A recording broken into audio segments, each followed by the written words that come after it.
are the cap for whatever goes on in your store, in your company, in your district, in your household. However excited you are, what you believe is possible, whatever that threshold is.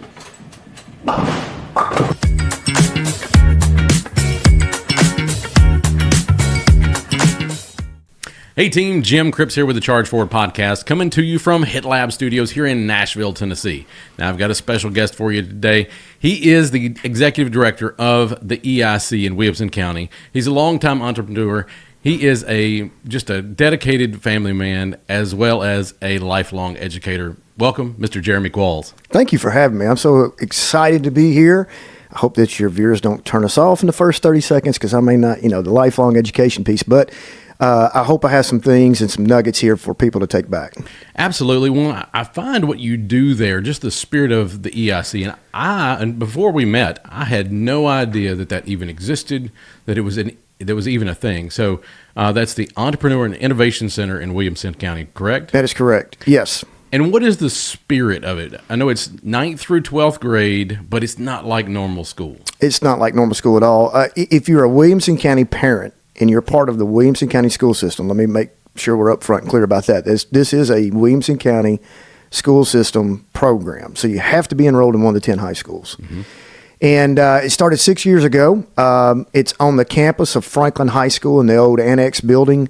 Used to be the vocational building at one point in time 40 years ago. And then, then after that, it was retroed for Columbia State. Mm-hmm. Columbia State Community College was in there for 15 plus years. And then when they built their new campus, we got it back. Dr. Mike Looney and some people went on a trip to Denver, Colorado, saw this entrepreneurial program in a classroom. Mm-hmm. And they were trying to make a decision at that time. What are we going to do with this space? What are we going to do with this building? So he went back. He said, I know exactly. And I'm so thankful for his vision on this, that him and some other folks got together and went back, retroed this building, and started the Entrepreneurship Innovation Center, better known as the EIC. What it is a application and interview process to even get in. Yeah. We just don't take kids. It started with 72 kids. Now we have a waiting list of over 500 to even get in. We have an enrollment roughly of 275 to 280. That is the sweet spot for us. We have 4 teachers there. We don't even call them teachers. They are facilitators. I mean, the kids come in, and to show you the power of the program, our very first class is during what we call zero period. It starts at 7 o'clock. That's an hour before any of our schools start. And it's one of the first that, our kids go and take and fill up, because you've got athletes that have after school or during school things they have to do. You've got AP honor students that have a full slate of classes that they can't really juggle around to even be at the EIC. To be at the EIC, you have to have 2 free periods. You have to give up a study hall or lunch for travel time, and then obviously the classroom time that you have, and we see kids every day. But anyway, that zero period, that's a testament to how powerful the program is. We got kids that are coming an hour before school to take this class. Yeah. And we provide transportation in the middle of the day for those that cannot drive. And then when they get there, it is literally... you've seen the space. It's an open collab space. It's not like any school. We make sure our saying is it doesn't smell like school, it doesn't look like school, and it doesn't taste like school. No, not at all. And, the thing that I found really interesting there is,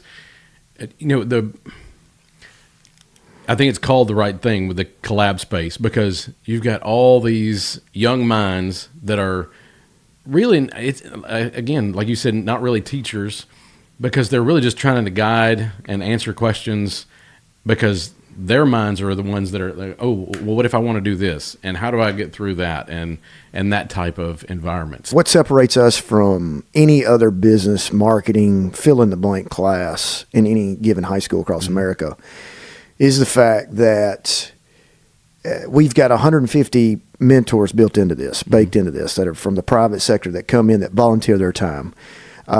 We have a dedicated day monthly for those mentors to come in. If a mentor only has 30 minutes, that's great. Sign up for a 30-minute block. We got you. You're in and out. Most people say that, and then they look up and they've been there for 8 hours a day. But what they do is we play speed dating, right? We get them out there. The kids go around. They have 3 minutes to put their pitch on them. And those Mentors say that's a great idea or that's a terrible idea. And hey, have you ever thought about this? Hey, I know somebody over here that I can get you connected with that'll help you. It's just one of those things. It's a pay it forward deal. Yeah. And they're so passionate about it that what happens is 6 months into this process, they start latching on to groups. Mm-hmm. Then next thing you know, they're fully invested, with those groups and pushing them forward and hoping they can get launched and hoping they make it into the finals of our Shark Tank process where there's actual cash, actual seed funding up for grabs. Yeah. Well, and I think it's that, if I'm coming in somewhere and I'm speaking to a group, there are groups that you're giving energy to and they don't give you energy back. Mm-hmm. What I see at the EIC is people get energy while they're giving energy because they see the light bulbs clicking. They see the things going off in these kids' heads. And then when they come back, they see what they've already done.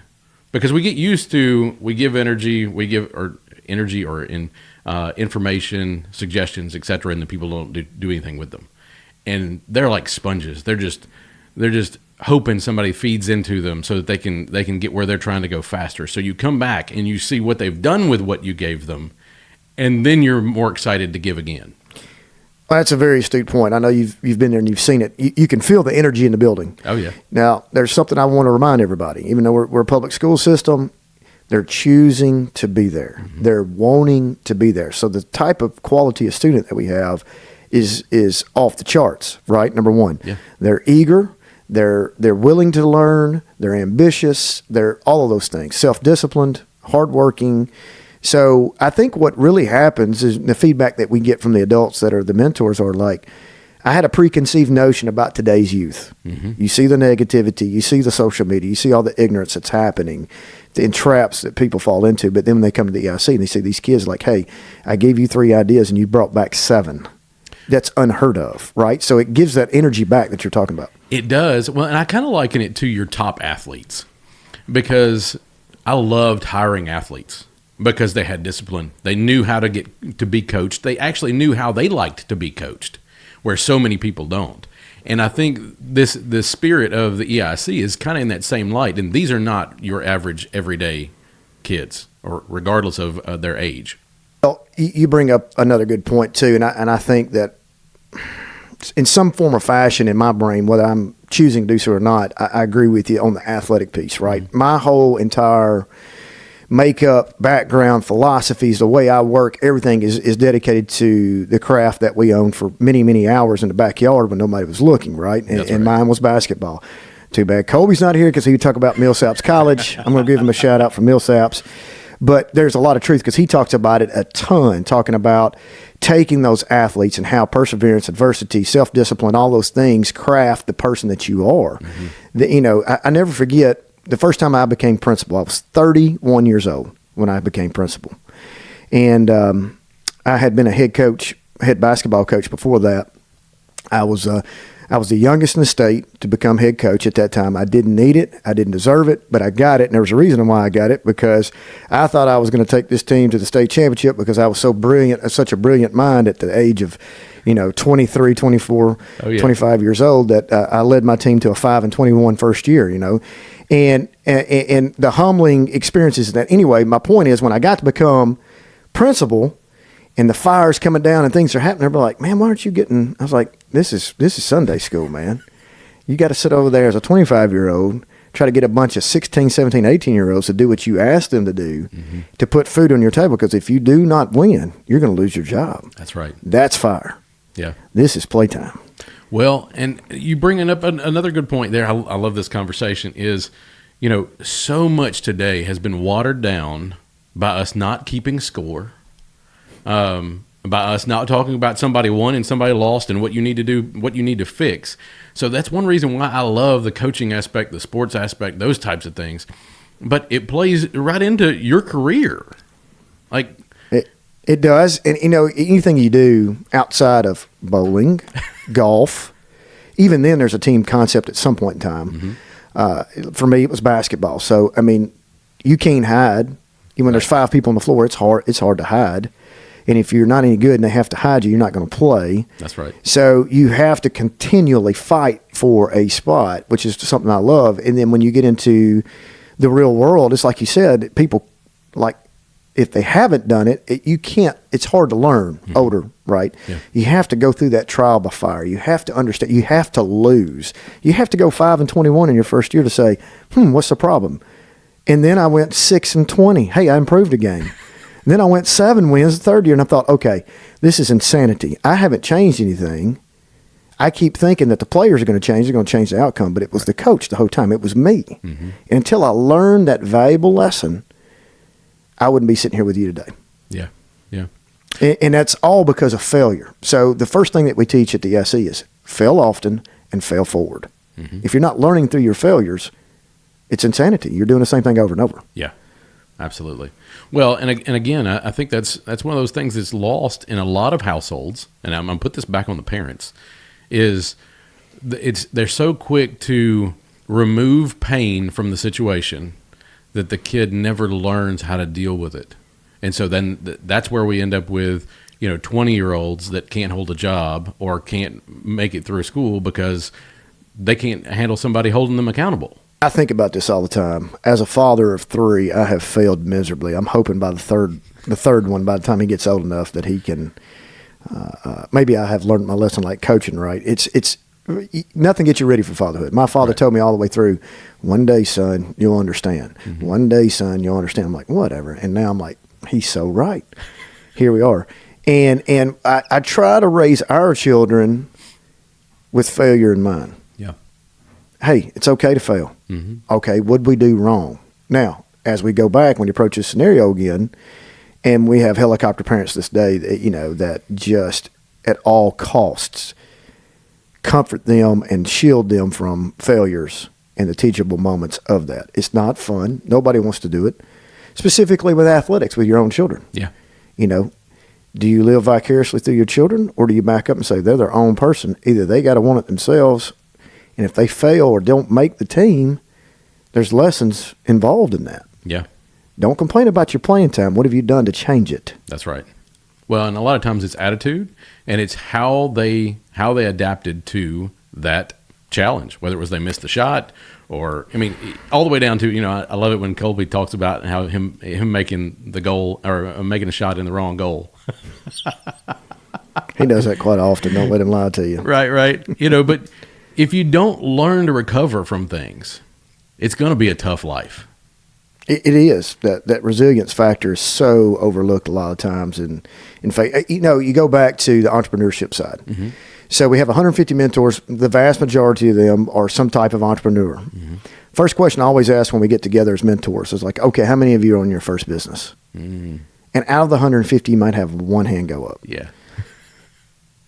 How many are on your second business? How many are on your third business? How many are on you get to 5 and 6, that's when the hands start going up. Yeah. And you start thinking about the failure and the lessons that are in that, of the iterations, that is maybe their product that evolved over those 6 iterations, or they just completely pivoted altogether because of the failures. Yeah. They could have easily quit. They could have easily went and got a 9-to-5 job and felt safe, but boats aren't made to be in that harbor. That's right. Smooth seas don't make skillful sailors. That's just the truth. You got to get out there. I wish Kobe was here because he'd be rolling his eyes right now because he'd be referencing Drucker or some kind of, we call ourselves town and country. He's the city slicker that likes to talk in bumper stickers, and I just get redneck logic going, right? It literally comes down to that, though. Yeah. What do you do in those failures? Yeah. Well, cliches are cliches for a reason. Right. It's because they've been used over and over and over. And it's because we don't have new problems. Don't get me wrong. AI and some things, obviously they're creating some new dynamics. But, a lot of the problems that people go through growing up, they're the same problems that have been around a long, long time. How do you deal with failure? How do you deal with, and you mentioned helicopter parents. I think, and I didn't know this was a thing until just maybe a year or two ago, but they call them lawnmower parents that clear the way so that the child never sees a problem. It's terrible. It's terrible. You're stealing that from your kid and their future, and really you're damaging your grandkids. Yeah, we're going to come a time that this is going to be, you feel like everything is cyclical, that it will come back around, I guess, maybe to the golden days of raising kids at the 50s and 60s and 70s and 80s, right? And I don't know, man. It's it's really disheartening to watch. Being a coach, I don't know that you could pay me enough money to get back in the coaching profession because nobody's ever right. I mean, no coach is ever right. Never. And then I followed up my coaching gig after I got into admin with the district athletic director of Williamson County, which I was before the EIC. That's right. And, for 5 years, I had to ride herd over 320 coaches and 10,000 student athletes in Williamson County. Mm-hmm. Let's just say that every job past that's pretty much Sunday school because, you got highly ambitious people. Nothing wrong with that. But comes with the high ambition. Sometimes comes with the blinders too. Sometimes, and that entitlement that's not the entitlement. Hey, I'm paying $400 a month for my kid to go to this personal trainer. I'm like, you might want to save your money. Mm-hmm. I'm just going to be honest with you.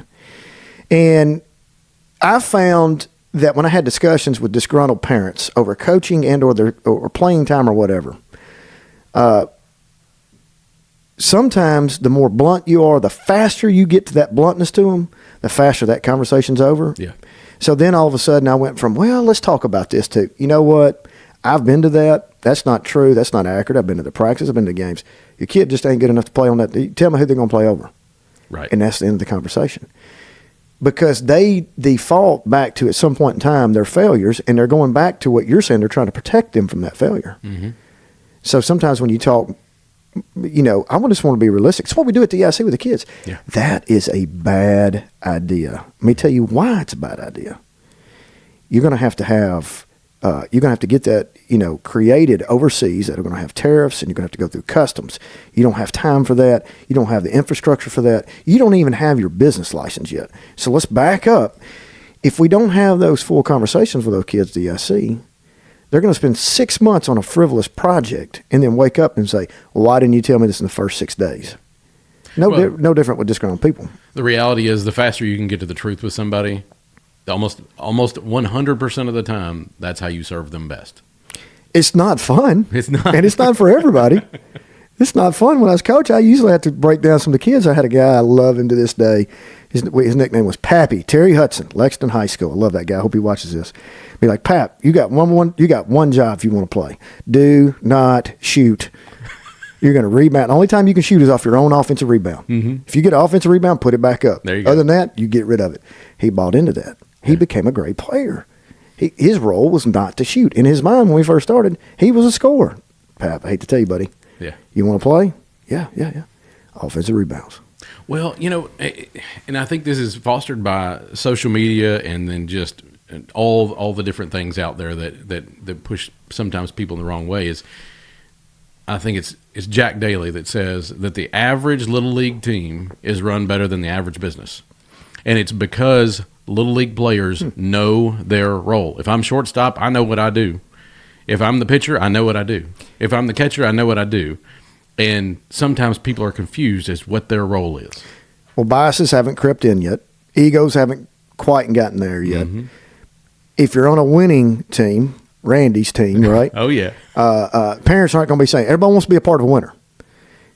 If you're on a losing team, the parents start to chatter, and they chatter in front of the kid, and it just muddies it up. But like you said, yes, none of that has the innocence is still there. Mm-hmm. The wanting to please whomever is still there, whether it be your teammate and or your coach. And when you get older, that's when those biases creep in. Man. When that happens, it's really, really difficult. I think about that from talent development perspective. We call our team the pirate ship. Mm-hmm. I want the best. I'm going to go and I'm going to steal and pirate every single top talent I can get. Mm-hmm. I'm not afraid of somebody. I don't want to be the smartest in the room. My father always said, if you think you're in the smartest room, you need to go to a different room. That's right. There's a lot of truth in that. Mm-hmm. I want to surround myself with people that won't, not necessarily, this sounds, this is when you start reading those guru books. Hire people that want to take your job. Have enough confidence to hire people that can do your job better. Yeah, absolutely. Empower them, make them autonomous within a structure, mm-hmm. and go forth and conquer. Yeah. Well, and I think there's two different mindsets there. A lot of people manage out of fear. They're trying to keep them in their boxes. Yes. And then people that lead, and I mean truly lead, lead people that are better than them. They are constantly looking for that talent that can take the entire team to the next level. And then you're just guilty by association. I will tell you the majority of my career, I was not the guy, but I knew the guy because I hired him or the girl. Like I had experts in all types of places that I had this much knowledge. I didn't need to be the expert in that field. I needed to have them on my team and then let them do their thing, like you said, within the framework so that everybody was better because of it. I spent 2 weeks with my wife for our 20th anniversary in New Zealand. Mm-hmm. And I told her when I was gone, I was like, I'm not going to check anything. It's the first time in my career I think I really checked out of work. Yeah. I really did. I mean, I could honestly say I checked out.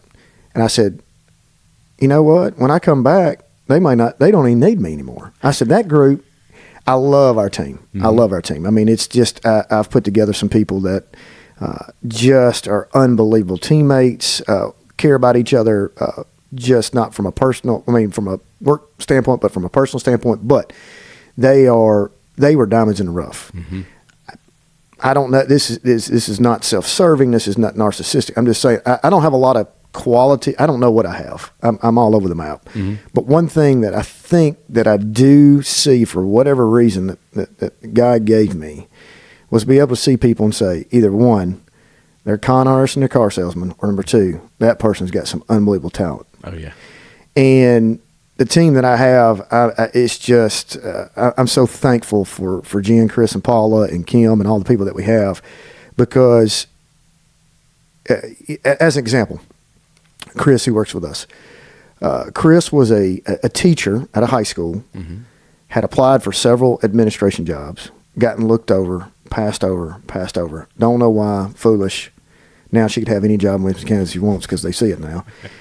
And she, when I started the Wilcos, which is our version of the ESPYs, when I was mm-hmm. athletic director, she was a soccer coach. Yeah. And she texted me. First off, she hit me up. First day I was touring that building, never even know who she was. Came up and she said, "Hey, are you new to the athletic director?" "Yeah, we need lights on our field." "Hey, not how are you doing?" I'm like, now who is this? Northern, Razor's Edge, right? So she goes through this conversation, and then we got to know each other, and we're laughing. She says, "Hey, we really do need lights." So I started looking into it. Anyway, along the side, we get the Wilco's going. She calls me. She said, "Hey, I'm looking for more admin roles. I want to help." Mm-hmm. You fast forward to the night of the Wilco's. After it's over, everybody's gone. I send my wife home, and I'm out there in a tuxedo. I take the jacket off. I'm rolling up carpets, and there she is in a dress, pregnant, putting up rugs and didn't even ask her. Yeah. Got home, I told my wife, I was like, if I ever get an opportunity, she's going to be my number one hire. Mm-hmm. Now she's assistant director. I probably get in their way. I just need to get out of the way and let them. I mean, that's what I'm talking about, pirate, right? People are like, well, you have a unique ability to hire. No, it's not a unique ability. It's the confidence in people and confidence in yourself that I'm not worried to bring in the right people on that are smarter, better. It's okay. Yeah. Because we're going to make a cool team dynamic and culture. That's a non-negotiable. And I'm going to let them soar. I mean, that's what we're here to do. I mean, let them go. No, I believe almost exactly the same thing. And for years, I looked at it as kind of two different ways. One, I'm looking for puzzle pieces. And you're looking for that person that fits that role that makes the whole thing come together. Or I also described it as like misfit toys that were made for this particular kid or for this particular scenario. And, taking those people that other people foolishly overlook because you're not willing to ask, what are they supposed to be doing? Like, what do they want? Like, what's the bigger picture for this person? And then plugging them in. And I mean, literally, you look like a rock star when it's really them. You're just giving them a place to shine. That's so accurate. I learned this lesson from a good friend of mine and the person that followed me into that athletic directorship job, a guy named Darren Jones. He's a longtime basketball coach, very close friend of mine, and a remarkable human. And I never forget going to his practices, going to his games and watching him and talking to him constantly. It's like, dude, you're letting that guy run practice. He's like, what's your point? It's like, you're the head coach. I was falling back into that 5-21, Jeremy, mm-hmm. where it has to be me. The light has to be on me. I got hired to do this job because, my God, I deserve it, right? That's the old me. Oh, yeah. And then I started watching. And next thing you know, the practices are so well-oiled, and then you got the one-on-one aspect of the teaching down to the toe, down to that little league aspect that everybody's bought into, and all those people are working extremely hard, and he's sitting back and evaluating, watching, and just moving the pieces around. I was like, that's smart. Yeah. Hire people that are talented, that are just as good as you, and let them roll. Yeah. And, I mean, it's such a simple concept.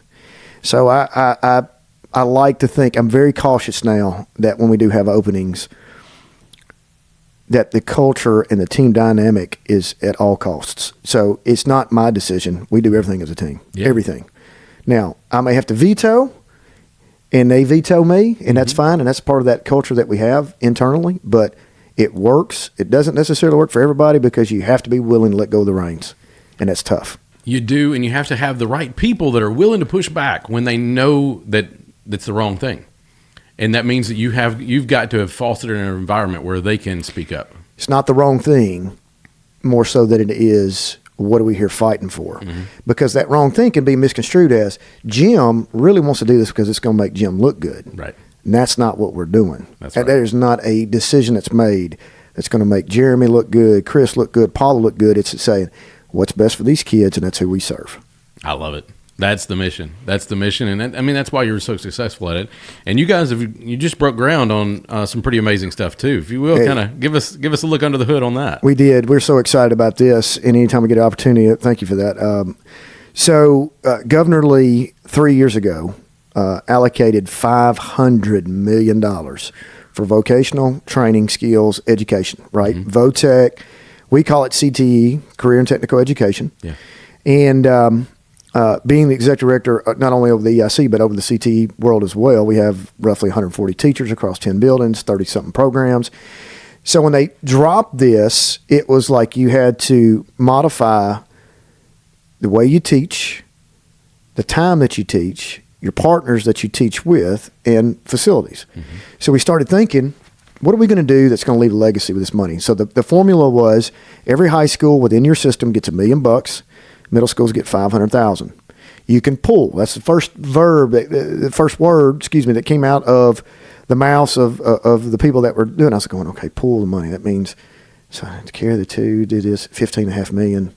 It's like, okay, that's cool. You can do something significant. Then they said you could build. That's the only two words I heard in the entire process. Pull and build. Pull and build. And I was like, I looked at my table of my colleagues that are across the district, the middle Tennessee area. You got Metro, Nashville, you got Williamson County, Rutherford County, Cheatham County, Sumner County, all them sitting at the table. And I looked at it immediately. I said, we're going to build. Now all looked at me like, you're crazy. I was like, we're going to build.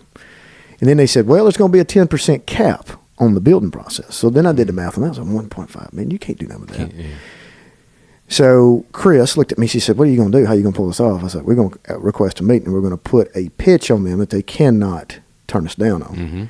So we put together a deck. We got this idea together. We started talking to some people, kind of got a couple of renderings. It's like, this is what it could potentially look like. I'm thankful that we have such unbelievable partners in the Williamson Inc., Matt Largen and his group, CEO of Williamson Inc., our chamber, along with Rogers Anderson, the mayor, got together and said, hey, we got an idea. We need land. Of course, land is at a premium. Yeah. So if we'd have bought land, it had eaten up most of the, a third of the $15 million. So there's a piece of land beside the EIC. That used to be the old dog kennel. They've already built a new dog kennel, moved that facility out. That's been vacant for 3 years. It's a worthless piece of property, honestly, because it sits on Franklin. It's zoned. You couldn't build anything. And Mayor Anderson said, we're gonna take care of it. We're going to give you that. And I was like, whoa, that was awesome. So that was step one. Yeah. Step two, got on the phone, did a Zoom call with the Commissioner of Education and everybody that was over this $500 million process. And it was the GIVE grants, Governor's Initiative in Vocational Education. So we, Innovative School Models grant, ISM, the GIVE came before that. The ISM folks, so we got on the Zoom call. I said, all right, here's what I want to do. I said, just hear my pitch and y'all shoot us down or do whatever. But we go through this thing, bam, bam, bam. We get to the end and they're like, this is exactly the spirit of what this is. I said, well, why did you put a cap on it? And they kind of laughed, and I think they've backed up off the cap, but they gave me the green light. So then we had to go back, had to work, county commission, and everybody has to approve for the funds to be funneled and all that. Went through. So we finally got to the point. It's a 4-year grant. This is year 3 that we finally got to break the ground, because you've gone through the architectural phase, the engineering phase. We broke ground on December the 3rd, and they have to be done by July of 26, July 1. They said they get it done. Bell Construction, great partners, are doing the construction. So that's a long story to get to this point. What is this building? We're going to take the EIC model, and we're going to overlay it in this building. There's going to be 4 worlds in the building. Let me add 5th. Chris always gets mad because I forget the 5th. World 1. I started talking about, part of the foundation of this ISM grant was you had to do something with industry partners. So I started peddling this to people. I got told no so many times. I thought for a minute there, I was like, I'm never going to find anybody. I said, I just need one to fall. Right. So I got with the CEO of Thompson Caterpillar, sitting here in Nashville. Yep. And within 20 minutes, he was like, I'm in. What do you want us to do? So they are sponsoring 5,000 square feet in this facility. It's going to be a Thompson Caterpillar machine tech program. And it's going to be 2 for 1. One of them has never been done in the United States, which I'm pretty excited about. The other one has been done, and we're going to build upon it, which is heavy machine technology. Sure. So the kids are going to be coming in. Another academic partner in the space is going to be the Tennessee Colleges of Applied Technology, which is better known as TCAT. So TCAT is going to provide teachers in there. They're going to get collegiate credits towards an industry certification while these kids are going through high school. That's cool. With Thompson Caterpillar in there. I mean, it's going to be 3 bays, 3-ton cranes, modules coming in. They're dropping the big engines in. They're doing all of that, pneumatics, all of that stuff, which I think is extremely cool. And then they're going to be, hopefully, if we do our jobs by their senior year, they'll be down at the Caterpillar Tech Center right south of 840 on Columbia Pike down there. Yep. Working alongside Caterpillar technicians, and then they'll be ready to work. God, that's great. That's going on sites with a truck, roughly $100,000 start. Yeah. 0 college education. Now they're getting zero debt. 0 debt. Applied technology industry credentials embedded. It's good for the industry too. It's great. The second one that they've brought upon us was, hey, would you be interested in energy power generation? I was like, yeah. Yes. What's that look like? Well, according to them, I didn't know this, Thompson Caterpillar is the largest provider in the world of generators. So if you think about it, when a hotel, a hospital, a bank, anything, the power goes down, they're either one of 2. Well, one of 3. Generac, Kohler, Thompson Caterpillar. Yeah. And Thompson Caterpillar is the biggest. Right now, they told us they're working on 3 to 6 generators that have never been built before. We're talking about $1 billion in contracts with Elon and Tesla on their server farm that's being set up outside of Memphis right now. Oh, wow. So it has to run on a particular humidity rate. It has to, what they asked for, TVA told me what they asked for out there could run the entire state in kilowatts. So there has to be a hybrid program. So they have to run half of it off these generators, half of it off the grid. And if anything happens to the grid, the generator's got to pick up 100%. Yeah. So they're building things that have never been created before. So our kids are going to get the benefit of seeing this process. So if you wanted to become an electrical engineer, this program is going to be great. So one thing this building is going to do for us, our number one priority, is to change the thought process. I've been reading this book called Play Bigger. You got to read it. It's awesome. Talking about pirates, innovators, and how they, and entrepreneurs, and how they play bigger. Category kings is the number one thing I talk about. In category kings, you start thinking about who is a category king. Well, Apple's a category king.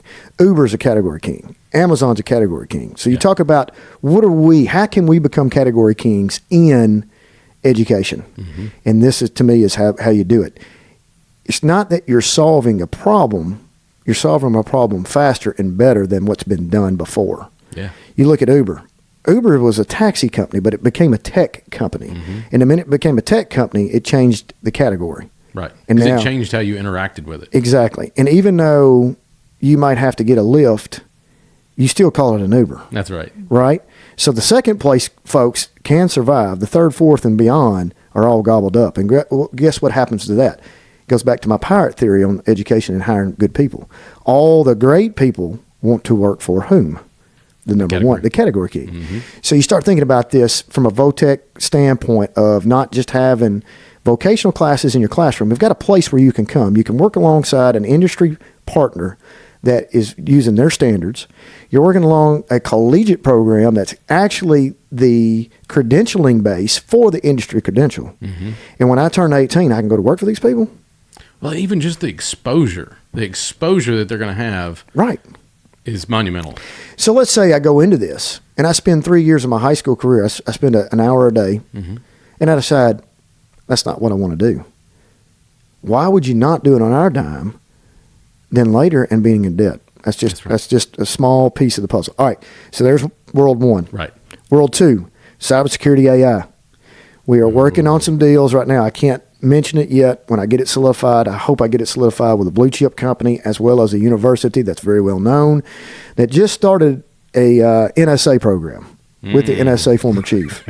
So if I can get this deal done, there's some really cool possibilities. I got a lot of post-secondary institutions circling this, and I've got to figure out who the best partner is. I think there's room for all, but anyway, there's world two. World three, I think, is a very cool one. It's our number one requested CTE program, which is culinary, believe it or not. Really? We got kids that we have to kick out. We can't put them in. We're overfilled.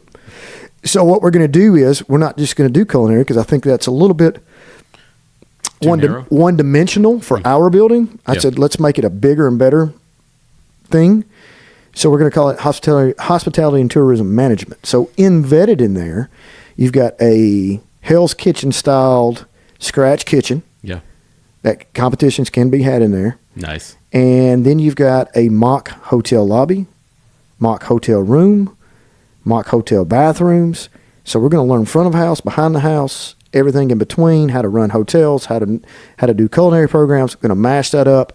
I think what we're trying to do is going to run this building net zero. So how do we do that? So as a fundraising process, people can host a meeting there. Our people will do all the logistics. Oh, I love it. Right? So for a small fee, that goes towards the building. We're trying to be net zero in the building. Sure. And so this is really cool. Our partners in that, Justin Foster, who's general manager of Harpeth Hotel, our 5-star hotel in downtown Franklin. We've got Halifax Properties. Hitesh Patel and his family have been unbelievable. And then all this is going to be mashed up. We'll have more people come to the table. All those people that told me no to begin with will be like, hey, how come y'all didn't approach us about this? They'll forget once this thing is actually happening. Because I was trying to sell them a pie in the sky. It's hard to see it, but now that we got some movement, they were like, hey, how do I get involved? But that's world three. World four is aviation, private pilot license. We are working with Hawkins Flight Academy, guys out of Nolensville, not far down the road from here. Kids will actually be able to have loggable hours towards their private pilot license. We're going to have full bore, full moving simulators in there. MTSU is our secondary partner with that. They got 2 routes. You want to go to school and get your post-secondary degree and then go to work for a commercial airline. That's the route you can go. If I just want to get a private pilot license, we have a route for that. Well, the opportunities in being a pilot, and I wasn't aware of this, but COVID kind of created this problem. And the problem was you had people that weren't expected to retire for another 5 to 10 years that went ahead and said, I'm not dealing with all this, I'm retiring. And so there's this gap. And so whether we're talking about on the commercial side, whether we're talking about on the private side, I didn't even know that this was a thing. There's people that have that just fly dogs. That they literally fly dogs from wherever in the United States to their new owners. But it costs more money to fly dogs than it does humans. We won't bet. Oh, I have no doubt. No doubt. Doug Krulin is the president of the Metropolitan Airport Authority at B&A, right? Mm-hmm. Doug's superhuman being. He's another one of our partners. He was just talking about there's 12,500 badge holders. In other words, employees on the grounds of B&A every day. 12,500. They move Nissan Stadium daily of people. And he's like, we're fixing to open up an additional I'm going to say this wrong. This number's going to be wrong. I think it's 20 million annual going towards 40 million annual when they open up everything they're building. Wow. So you think about that. You think about the jobs that are going to come with not just in the aviation process alone, from flying dogs to flying humans to flying or radio control tower. It doesn't matter. There are opportunities out there. The mechanical side on this is huge too. They can't find employees. You know, we're going to look at, is there a crossover between the Thompson Caterpillar process and maybe jets and whatnot, and see what we can do. But it's very interesting. Our fifth world is, we've struck a deal with the city of Franklin, which I think is cool. They're having a little bit of a difficulty in hiring fire employees. So we're doing a fire science management program in conjunction with the city of Franklin and their fire department, and their HR department has lowered their age requirements to get in from 21 to 18. So we're going to put them through this process. They're going to man it. They're going to operate. They're going to teach it. They get to hand pick 6 interns on the backside of that, and out of that 6, they're going to select who's going to get employed. I love it. And I just think it's really cool. It's not a lot of quantity. It's a smaller styled, more niche program, if you will. But you know, we've got data that says, I think we have upwards to 300 that have the aptitude and interest to be in that. So we're going to make it so specific that it's kind of like the EIC. You get selected, congratulations, you're in, because we're only looking for 12 to 14 a year anyways. Well, and you're looking for the best. Yeah. You're looking for the ones that are going into that with or without you, and they're determined. You know, you can be debt-free. They even have a college reimbursement program to go into fire. You know, they have a really cool schedule for a single young adult. You know, you go a couple days on, a couple days off. It's pretty interesting how it is. And if I was a single adult, that'd be something I'd look at and say, you know, I need to get a college degree for whatever reason I want to fall back on. I'd go through the fire, let them pay for it. And next thing you know, you may work up the ladder in the fire department, and they pay really well once you get going. And even the intro pay right now in fire is higher than teachers. Yeah. So that's the world. Now, here's the cool thing. I stole this from Purdue. Purdue University came and toured the EIC. And upon their conversation, I was asking them, it's like, hey, give me some ideas. We got this building coming. I want those kids to not only learn the skills, but we got to get business models embedded. Yeah. If I want to open up my own aviation program or whatever, tutoring or a pilot licensing program, they may have the skill set, but they don't have the knowledge of the business aspect. So the guy's like, here's what we do at Purdue. We overlay interbusiness studies. IBS is what it's called. And he's like, you know, engineering. We're engineering school. Engineer. They get out. They know how to build XYZ, but they don't know how to run their own company. So what we're going to do is, once they go through that, they're going to have to walk across the parking lot and take a business class or an entrepreneurial class in the EIC. So we feel like that is the perfect storm. We have yet to find anywhere you either have one or the other. Like I said, we're not the only EIC program in the country. There's over 500 that are in this silo with us that run the Incubator EDU program. The reason we do the Incubator EDU curriculum is it gives us an opportunity to be and qualify for the national championships in Chicago annually. So our program's been around 6 years. So we're relatively young as compared to the rest. Naperville, Chicago, a suburb out of Chicago, was one that started it. Texas has been in it a long time. We're the pups. We won the national championship in year 5 last year, and it tore some of them up. I love it. That's that competitive nature. Well, I think you got an opportunity to maybe get it this year too. We do. So last year, and this, I think if people are still listening and watching this and say, okay, talk more about the EIC. Here it is. I'm going back to your discipline. Instead of talking about what you're going to do and what's going to happen if things go wrong, let's talk about things that you're going to get to do if you do things right. That's right. So maybe that didn't get across the finish line, but it gives him the confidence that he can lean into the next time in order for his pitch. What do you want to change? Discipline, consistent discipline. Great. That public education is going to die because it will not evolve. Team, is Jim Cripps here with the Charge Forward podcast. I just want to tell you, I love you. I appreciate you listening. I appreciate you for subscribing and sharing the Charge Forward podcast with people you know and you love, because that's what we're here for. We are here to share the amazing stories, the things that people have been through, the ways that they were able to improve their life, so that you can take little nuggets from theirs and help improve your story and be better tomorrow than you were today. I hope that this is the tool you needed at the right time, and that you find value in the amazing guests that we bring each and every week. Thanks so much, and don't forget, new episodes drop every Thursday.